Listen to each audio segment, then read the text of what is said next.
அந்த கிராமத்து ஆண்கள் மட்டும் கிராமத்தை விட்டு வெளியேறி உலகின் பல இடங்கள்ல கூலி வேலை செய்ய புறப்பட்டாங்க. இல்லப்பா, ரொம்ப நாளாக எதிர்பார்த்த வேலை சிபாரிசில் கிடைச்சிருக்கு. இல்லைன்னா இந்த மாதிரி ஒரு நல்ல வேலை திரும்ப அமையாதுப்பா. அழகா பார்த்துட்டு போய்யா. அம்மா அப்பா இருக்காங்கல்ல. சரிக்கு நீ தானடா அப்பா அம்மா.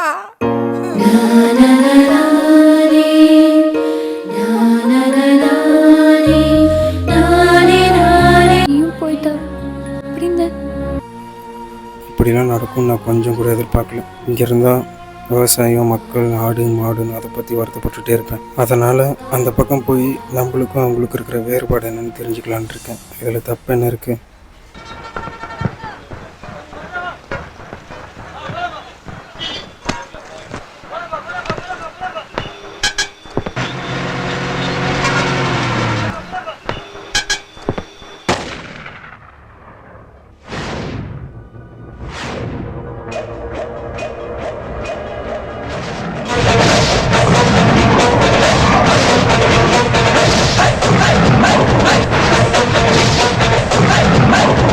ஐயா, என் பேர் மாணிக்கம். எனக்கு இன்னொரு பேர் இருக்கு.